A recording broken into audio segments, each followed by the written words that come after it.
Good evening and welcome to the SARE for Senate New York Symposium. I'm Diane SARE, LaRouche independent candidate running for U.S. Senate in the state of New York, and it is Friday, March 10th, and we have some very interesting news and a very, very special guest interview. So first, let me just say, for those of you who listened to the LaRouche fireside chat last night, you might have heard Paul Gallagher, longtime associate of Lyndon LaRouche, economics editor for EIR, talking about the implications of all of this interest rate fiddling, including the raising of the interest rates and the devastating potential impacts of that. Sure enough, today we got news that Silicon Valley Bank collapsed, and they say the bank collapsed Friday morning after a stunning 48 hours in which a bank run in a capital crisis led to the second largest failure of a financial institution in U.S. history. So they tell you that, and then they say, well, don't worry, it's really isolated, it's a minor case. The FDIC is stepping in. By Monday, people should be able to get their insured deposits back to them. So don't worry. Don't worry, it's just a major bank failure, sort of like Lehman Brothers in 2008. And there will be more to come, and I will be discussing this topic tomorrow, actually, at an International Schiller Institute conference, which I hope you can join. Now, the other matter is a developing matter, which is the very interesting new dynamic in the United States and the world, where a growing number of people are orienting toward reality instead of the narrative that's being fed to them by the news media. We saw it with the Rage Against the War Machine rally in Washington, D.C., convened by the Libertarian Party and the People's Party. We saw it with 50,000 people in the streets in Berlin, no to NATO in Berlin and the UK. And there's also growing mass demonstrations against the deregulation of the rail industry in Greece, and the attempt to steal people's pensions in France. So you have a real upheaval. But the beauty of some of these rallies is that people have been willing to put aside some even rather significant differences to collaborate on the major issue of stopping thermonuclear war. Now,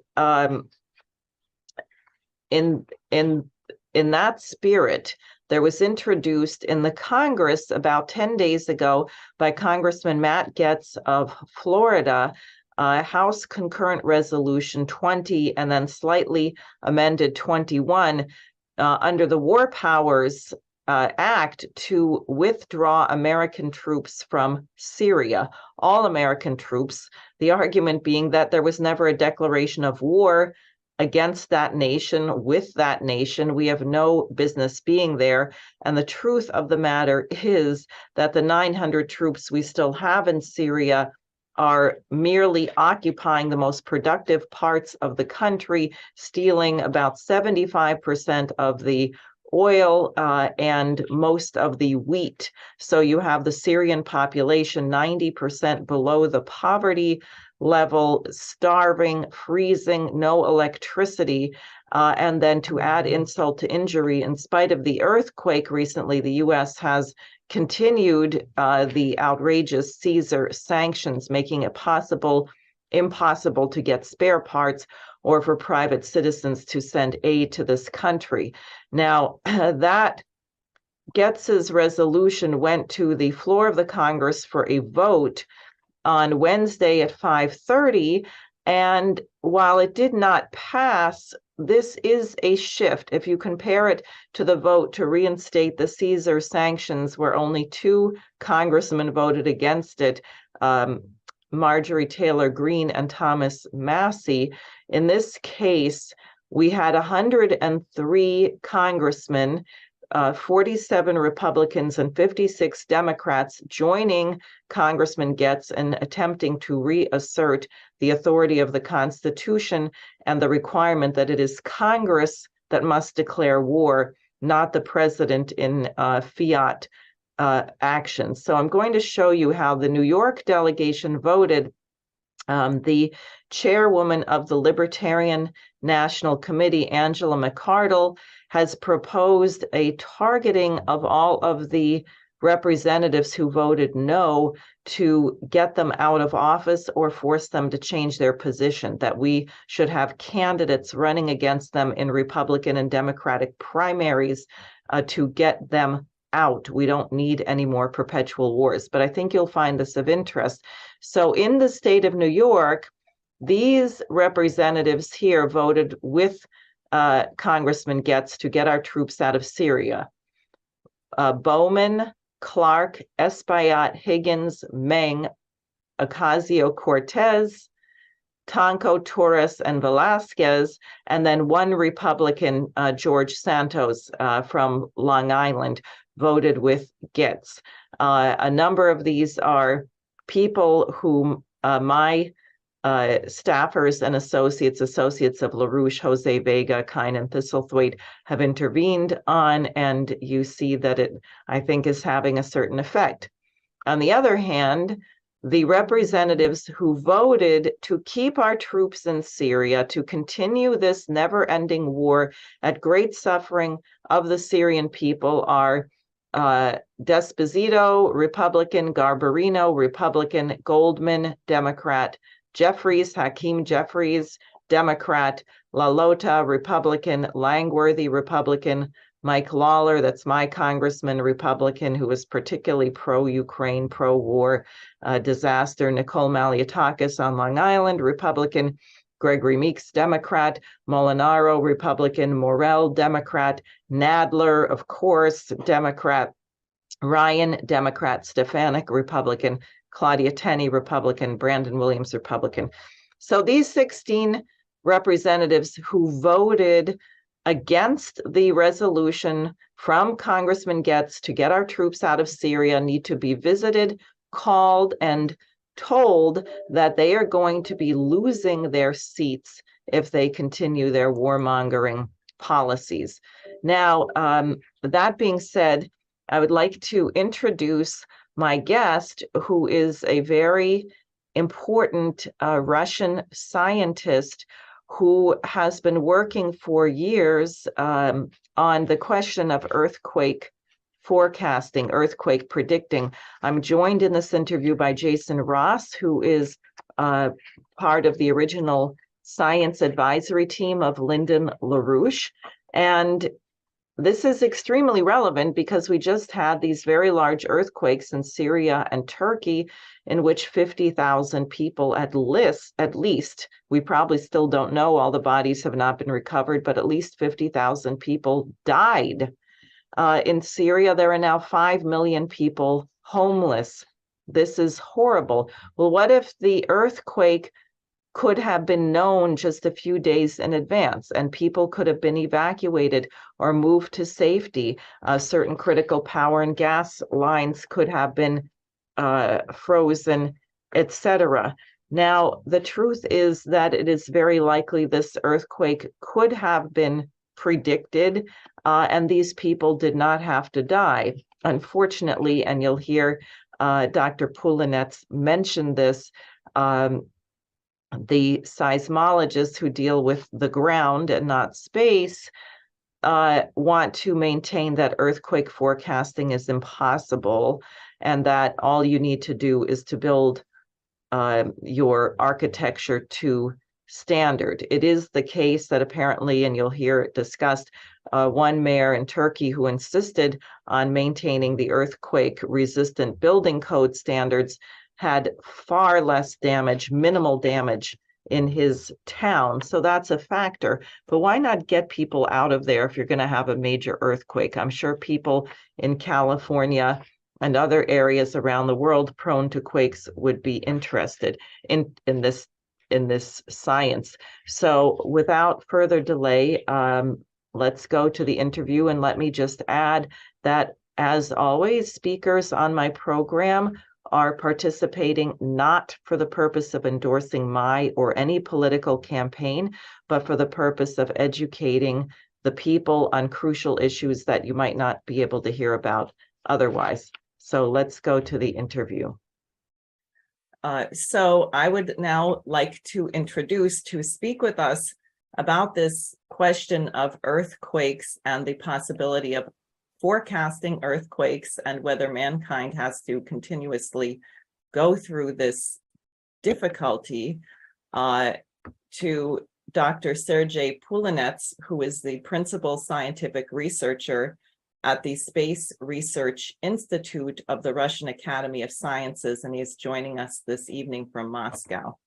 So Dr. Pulinets, if you'd like to go ahead and pick up the subject. Yes, hello. Hello. It is a very interesting and controversial subject because the history is very long, more or less, even for modern science, it is something like 100 years old. If possible, let me take 10-15 minutes to describe the history of the subject.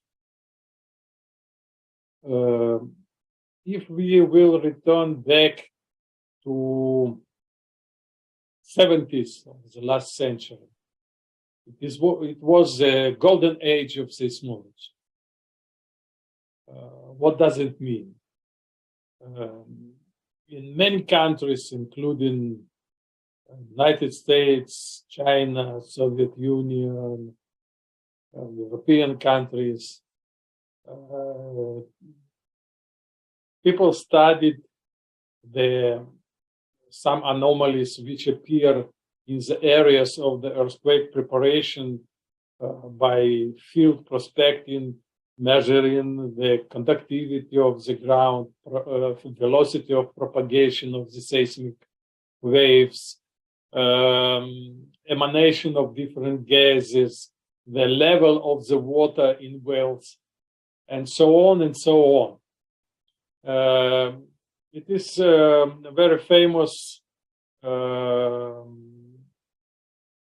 American seismologist, Christopher Scholz, who with colleagues wrote the paper in 1979 in Science Journal, and the physics of the earthquake forecasting. What does it mean? There were established some anomalies, or if they appear regular, they called the precursors of the earthquake, which appear in the final stage of the seismic cycle, before the previous and next earthquake in the same area. This time is called seismic cycle with different phases, and during the final stage, these precursors appear. And it was considered that the earthquake should appear with regular gaps of time. For example, there was famous experiment in San Andreas Fault called Parkfield earthquake, where the earthquakes with magnitude 6 appeared every, I don't remember exactly, probably 18 years. And the crisis started when the next earthquake, which should, and everybody expected in 93, something like this, did not happen. It happened 11 years later in 2004.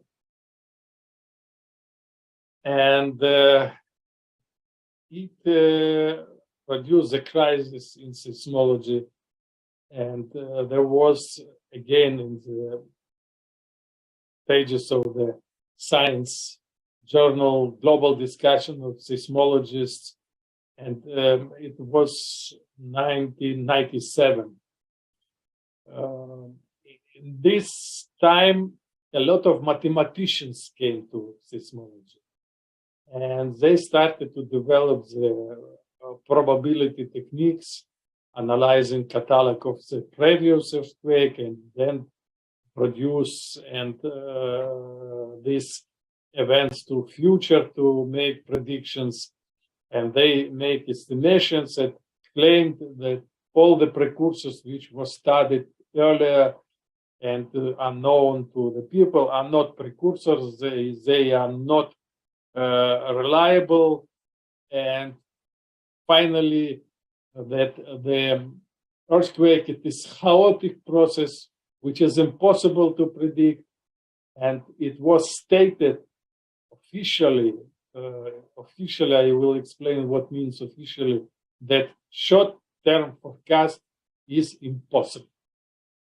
Officially, it means that no publications where mentioned the word earthquake prediction did not accept it for the journals. And this situation continued more or less up to 2005, I suppose. And there was the Bible of seismologists appeared as a publication which called this process called self-organized criticality. That the area which is area of the earthquake preparation came to the critical state by many different ways, and we don't know exactly how it will come to this critical state, so we cannot predict the earthquakes. Fortunately, in 2005, there were re-established the councils of the earthquake forecast in the United States. It is Southern California, it is SCEC. Southern California is Quake Council, so something like this. And in Russia also. But still, in seismology now prevailed the opinion that it is impossible to make short forecast, short time. What means short term? There are very well developed techniques of the long-term forecast that in this area we may expect the earthquake with magnitude 8 during next 10 years, something like this. These forecasts are very, you can say, reliable. Majority of them are fulfilled, but they are, in some cases, are useless because you cannot evacuate the people with a perspective of 10 years. Yes, you cannot prevent or make some measures to switch off gas, electricity, and so on. Because for this, you need alarm with a time interval of few days. My colleague, Dimitar Uzunov, who live in United States and works in Chapman University, we are working together on this problem. He had discussion with FEMA. FEMA told that they need at least at the minimum 2 days to make some preparatory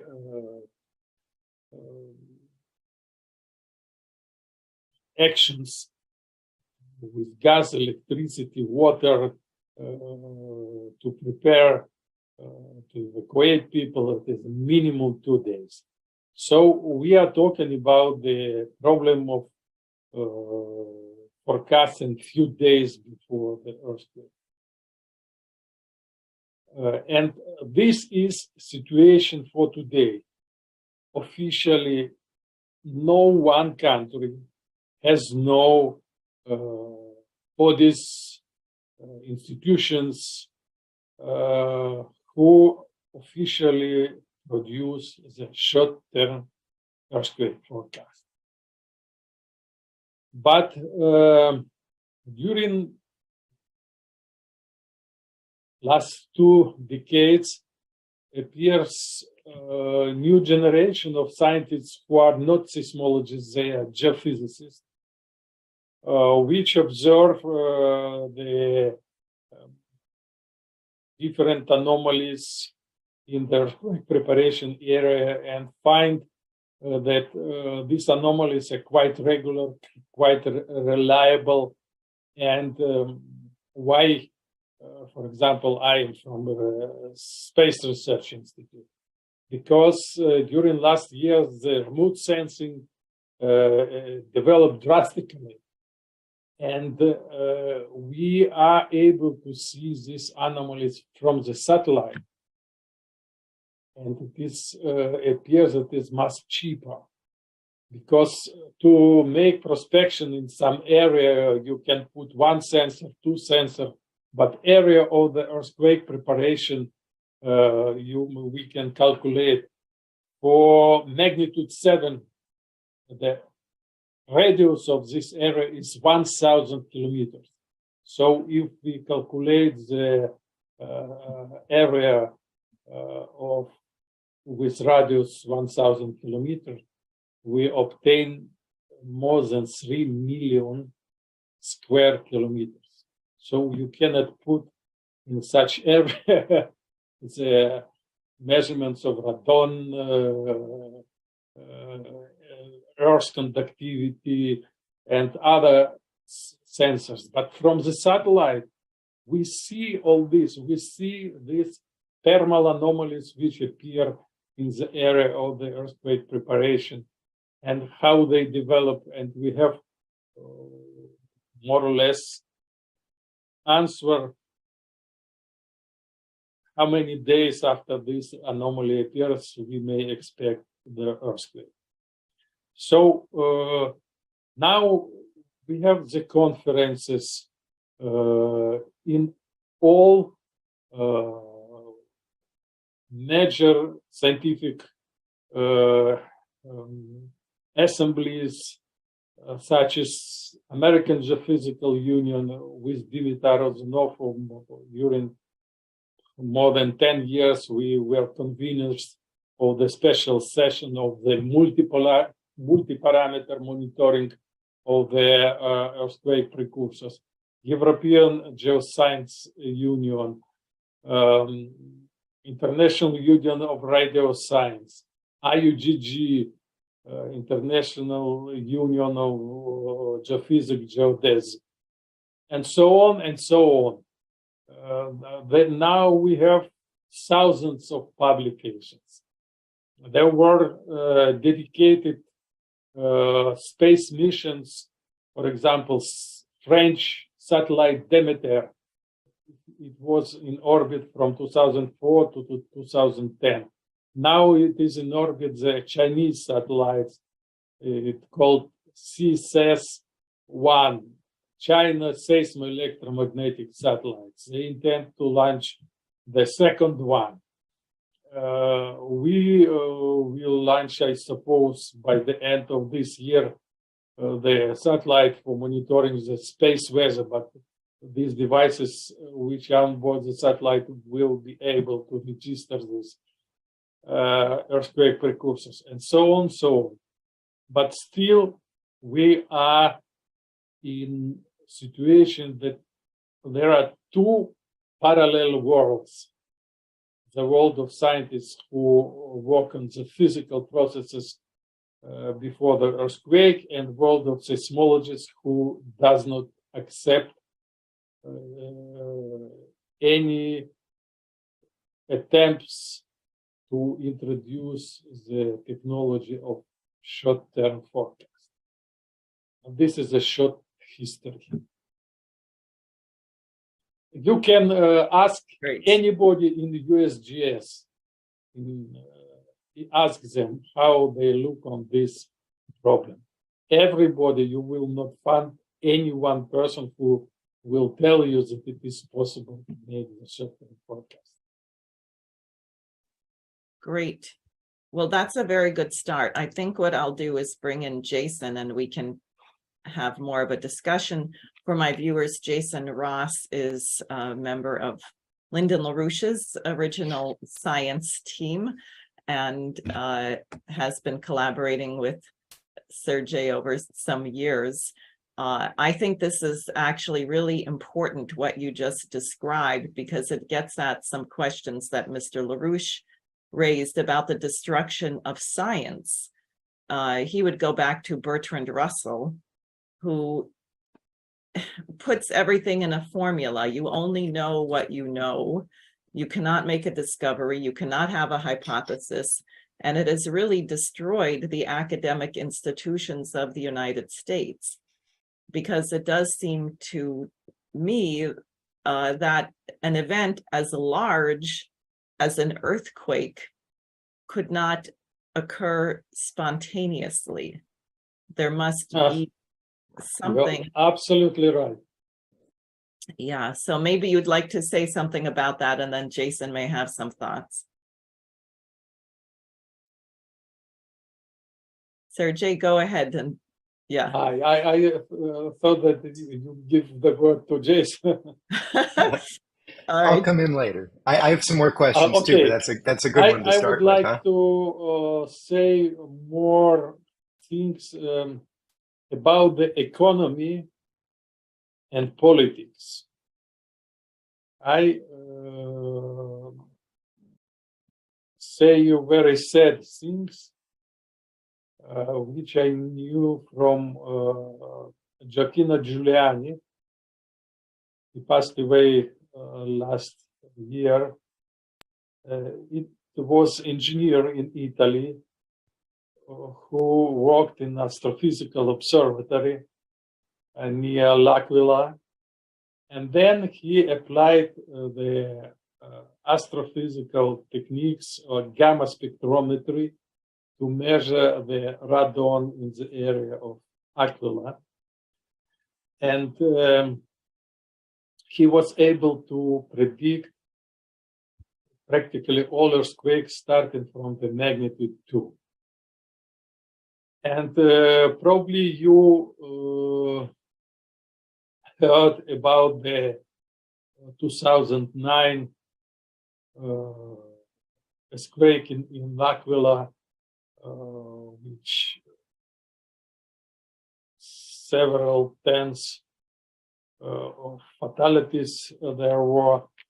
And this event was accompanied by a scandal, because Giuliani, he made the prediction of this earthquake, but earthquake happened on the 6th of April of 2009.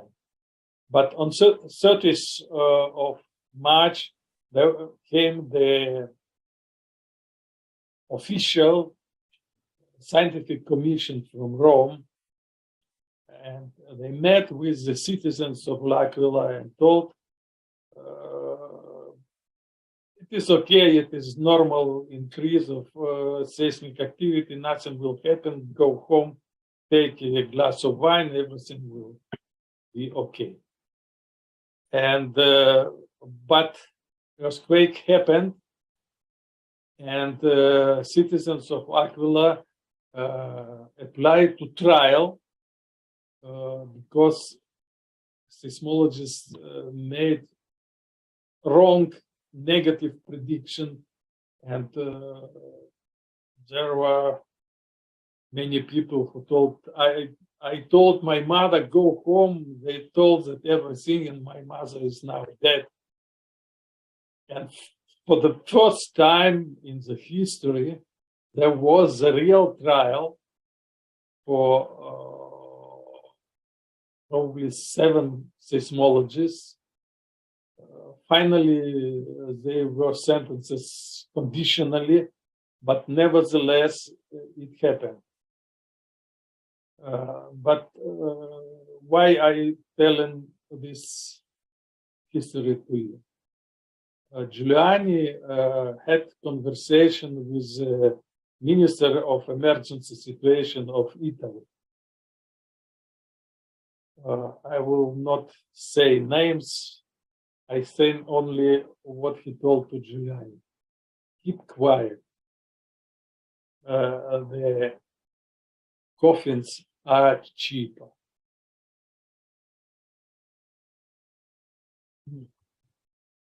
You understand that? Yes. After if earthquake happen and you save people, you should provide them where to live. You should give them their products and so on, support their life. Unfortunately, there are some economical reasons why some people does not want to have the forecast. Or maybe they want the forecast, but they don't want other people to know so they can take advantage of it and make a profit. So this is a economical part and political part of the problem. Jason, would you like to comment or ask a question? Yeah, well, I'd like to, you had brought up, Diane, that an earthquake being, among the biggest phenomena we can imagine, it seems at least plausible that there's some way to tell that they're coming. And, I think it's really interesting that Sergei, that your work uses remote sensing and the fact that we have satellites, the fact that we can go into space to look so, indirectly through atmospheric and other changes as a way of as the effects of the physical precursors. To me, that's something really phenomenal about the era of mankind being beyond the Earth itself and being into space. Could you say more about how the use of satellites transforms the field of earthquake forecasting? And I think you had mentioned that you're working on instruments for a satellite yourself. If that's so, could you tell us how that will work? Yes, of course. I suppose that remote sensing is most economic from the point of view of what we need to organize the earthquake forecast. Because to put a lot of sensors, you need a lot of people. You should develop the technology. You should maintain this. You should transmit the information from remote points of your measurements, and so on, so on. And even in this condition, you do not have the integrated picture for the large areas. What we are measuring. Two words about the physics. It is our physical mechanism which we think that it works. Before the earthquake, in the last stage, it starts the cracking of the Earth's crust. And the new formed cracks started to be filled by the gases. They find the new waves to propagate, to migrate to the Earth's surface. These are the carbon dioxide, methane, hydrogen, helium, and so on. And they bring to the ground surface the radon gas. It is noble gas, but it is radioactive. It emits the alpha particles of high energy. These alpha particles produce the ionization of the near ground layer of atmosphere. And the ions become the very good centers of water vapor condensation.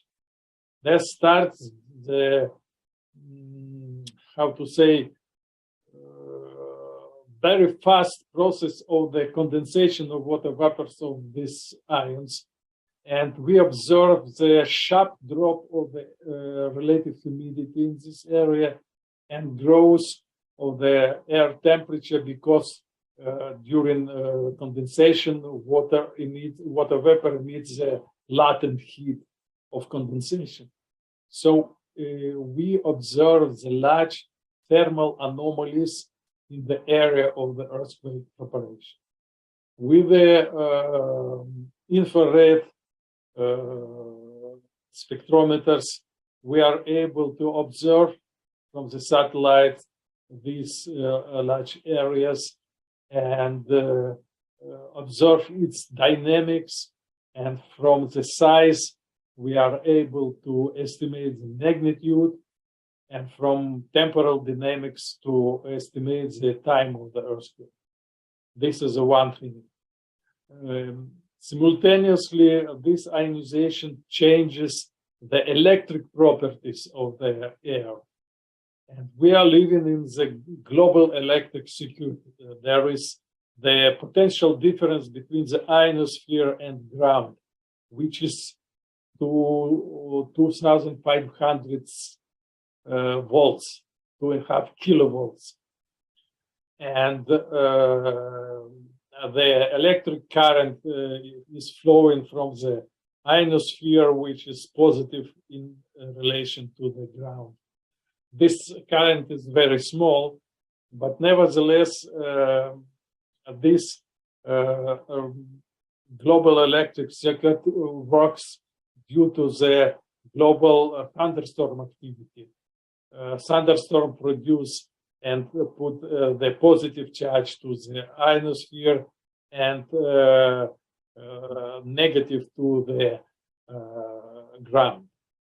And when you change the electric properties of the near ground area, it changes the conductivity of this air, and it induces the irregularities in the ionosphere.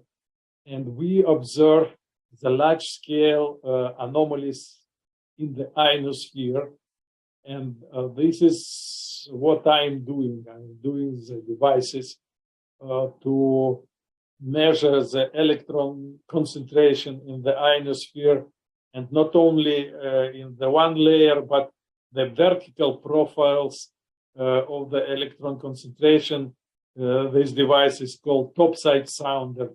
It is like the radar, the pulsed radar, but we obtain reflections not from the solid body, but from the layers of the ionosphere. Depending on frequencies, the reflection happens in different altitudes. So by the delay of the pulse immediately coming back to the satellite, we determine the altitude of these layers of the ionosphere and can reconstruct the vertical structure of the ionosphere. This is a device for the global monitoring of the ionosphere from the satellite. So the ionospheric and thermal anomalies are main precursors we use in our work. But there are a lot of other, the electromagnetic emissions, magnetic field, and so on. There are other people who measure these precursors. How long before the earthquake happens do you begin to get the radon and the ionization? Okay, radon, it is emitted continuously. You know, the radon is used in medicine but before the earthquake, the flux drastically increases. And this increase leads to these changes in the near ground layer. So this increase of radon happens few weeks before the earthquake. But the anomalies which we are measuring, this thermal and ionospheric, appears in 10 days before the earthquake.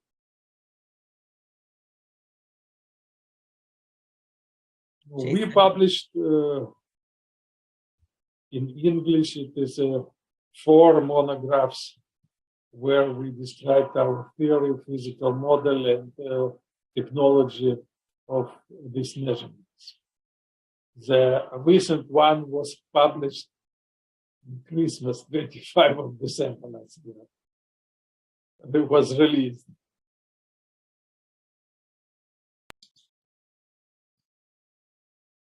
A gift. I probably sent you some of them in electronic form. Excellent. So, what I wonder is, with that kind of warning, you had spoken earlier about emergency management agencies saying that a few days' notice could do a lot. Do you think that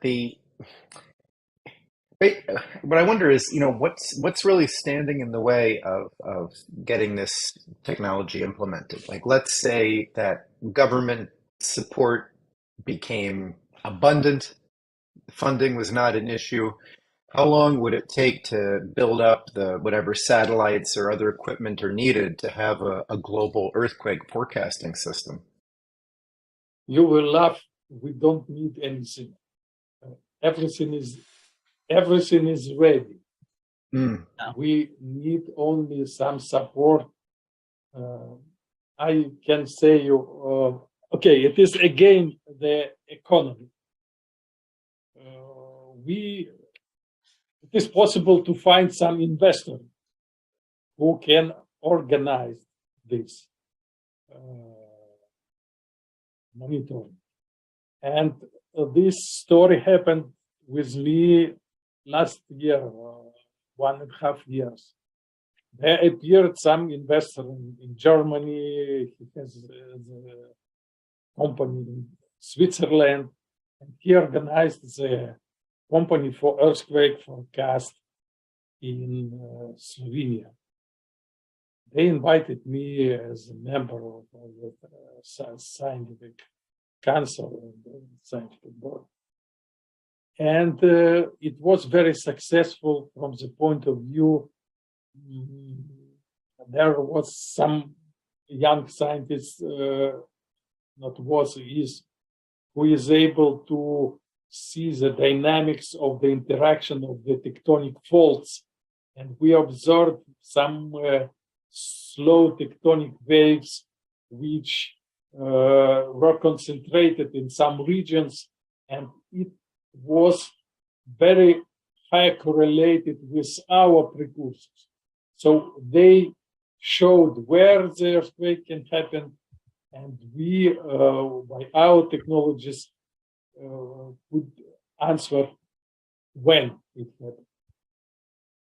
But it is a private investor. He needs some income. Who will pay for forecast? It is necessary only to the state. Only state bodies can support that. He decided that he will have no profit. And he closed this research and converted the company to calculate the probability to estimate the risk in different areas, and they can sell this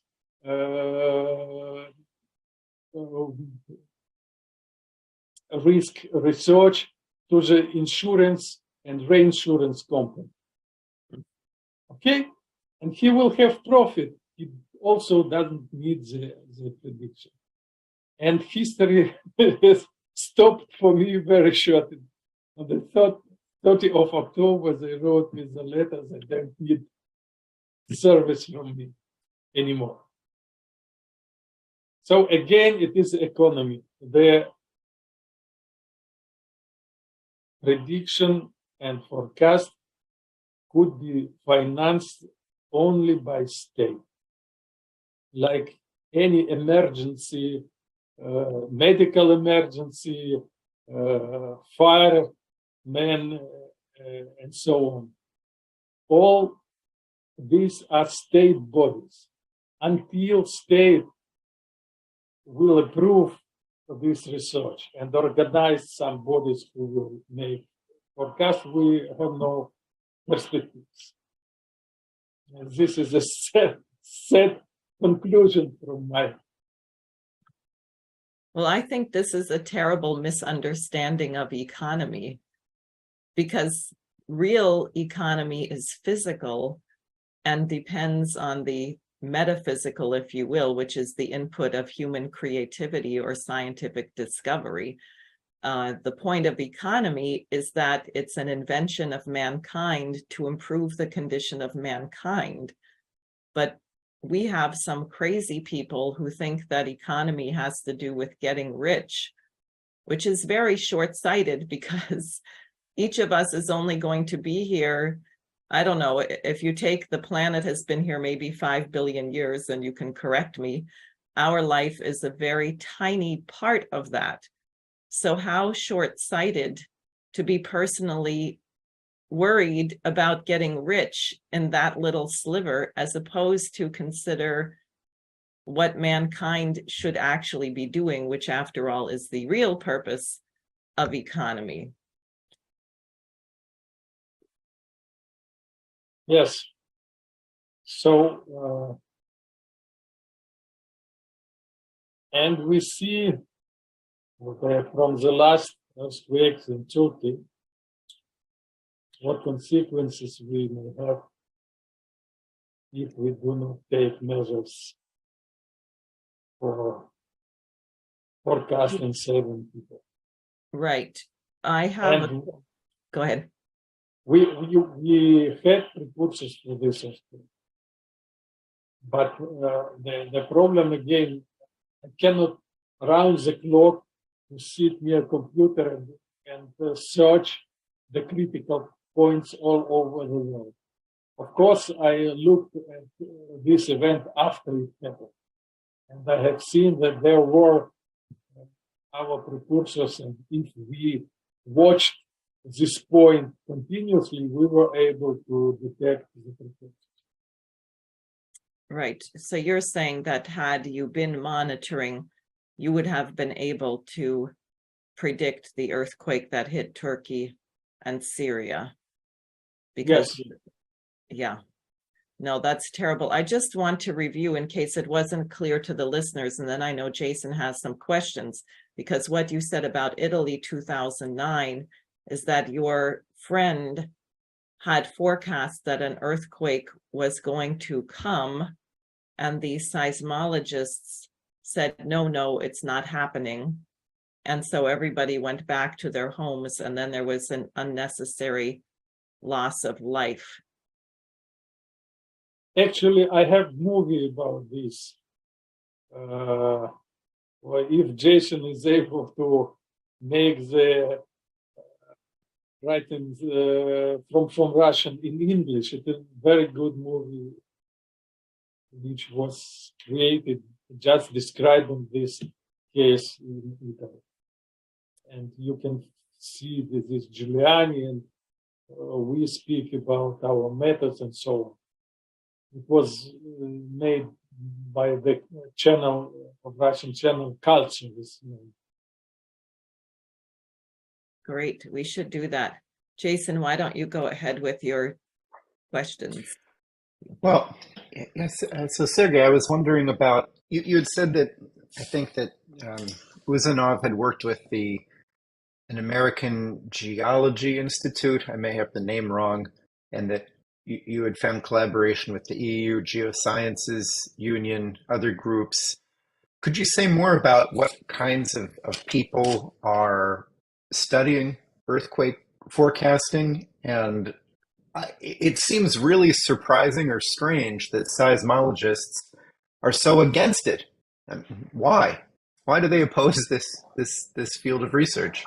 Because we are experts. Who are you? You are not seismologists. That's all.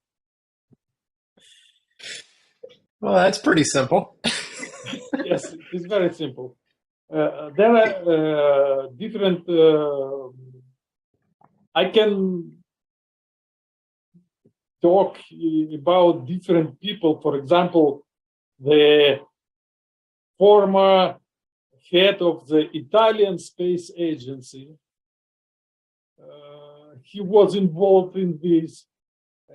He measured the fluxes of energetic particles precipitating before earthquakes. And Italian Space Agency supported this Chinese mission, which is now in orbit. And there is one or two devices, Italian devices on this satellite. So this is he is a physicist working in the physics of the magnetosphere and dynamics of the radiation belts, which are stimulated by the earthquake preparation, and then they observe the precipitation from of the particles from the radiation belts.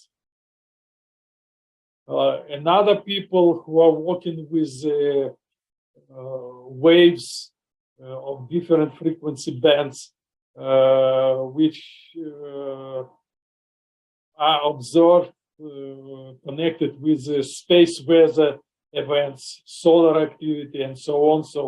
But they see the similar emissions before the earthquakes, and they start to work on this. Another my colleague from Japan, he has in Chiba University is a network of magnetometers. And with these magnetometers, they measure the special emissions in very, very low frequencies before the earthquakes. They have very hard work because the electromagnetic environment in Japan is very polluted. So they make their measurements only from 3 to 5 in the morning, when there is no this fast trains and so on. But they have also very good results, and he started also looking at our work in the ionosphere. He started also to measure the variations of the electron content, and now has very good results in this. Another, my colleague is from Taiwan. He is very famous in the physics of the ionosphere, and he came to the Moscow to the conference of the plasma physics, which was on the ship going through the Volga River. And we met with him on this ship. I described him our technology, and now he is one of the most famous scientists working the ionospheric precursors of the earthquake.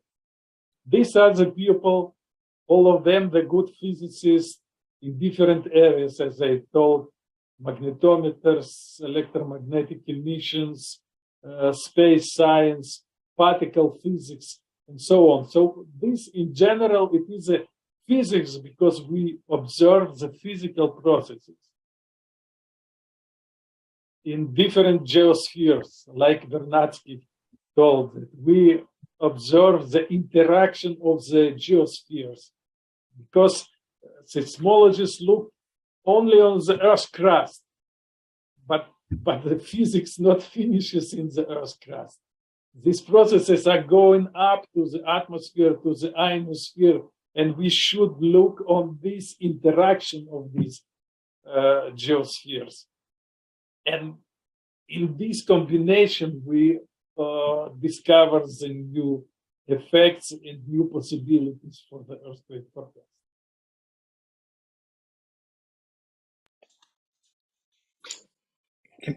Diane, can I ask one more? Is Go your ahead. time Yes. okay for that? Okay. Well, in terms of being able to, because you had said that with the recent earthquake in Syria and Turkey, that the precursors were there, and that if it had been observed or monitored. It could have been seen in advance. So is there, in terms of how the model works, like, is this something where, machine learning would be able to improve things? Is it just a question of more staff, more people able to spend their time on this? What kind of breakthroughs do you think might happen with the ability to pull these different observations together? Yes, of course, we are trying to apply the machine learning, and I can say, the student, and I involved him in this company in Slovenia. And now it is finished. It doesn't know what to do next, but he is working and just in the machine learning, and helps me to make the statistical research of different events, because there are another problem of trigger that some earthquakes are a result of the triggering of the changes of air pressure by cyclones and hurricanes. There are other events which can be considered as the possible triggers of the earthquakes. For example, the gravitational tides. Also, seismologists does not believe in this, but we observe the modulation of the earthquake activity by gravitational tides, and so on. I think this is really important. Also, there had been a lot of coverage about the question of volcanoes and supervolcanoes. Is this related? For example, there's talk about if Yellowstone National Park is going to... Yeah. What about that? Okay, volcanoes, it is a little bit different story. Mm-hmm. They have the similar origin in this underground activity, but volcanic activity is connected with magma movements in the earth, and but we observe the similar precursors like before the earthquakes.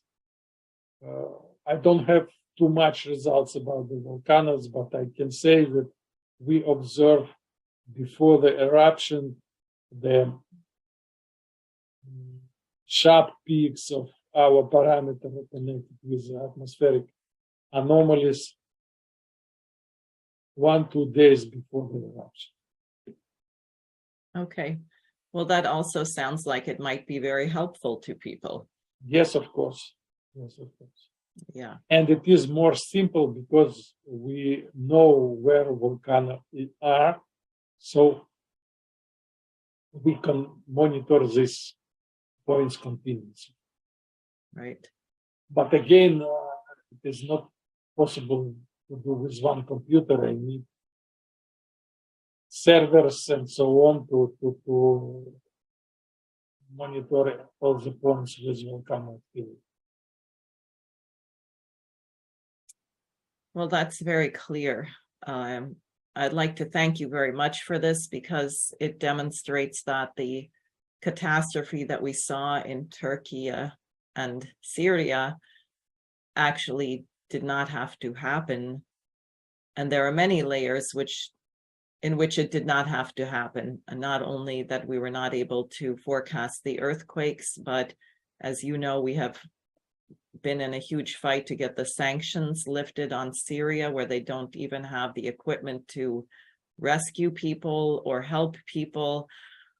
And I'm afraid we have overall a policy of a kind of a scientific dark age.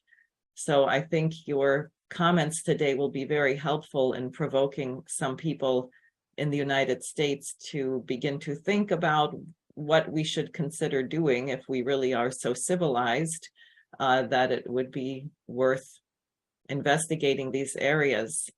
So, Sergei, if you have any concluding thoughts, please go ahead. Before concluding, I Yeah. would like to mention one more thing which seismologists use like excusing them not predicting earthquakes. They propose, and it is an opinion both in Japan and United States, to build seismo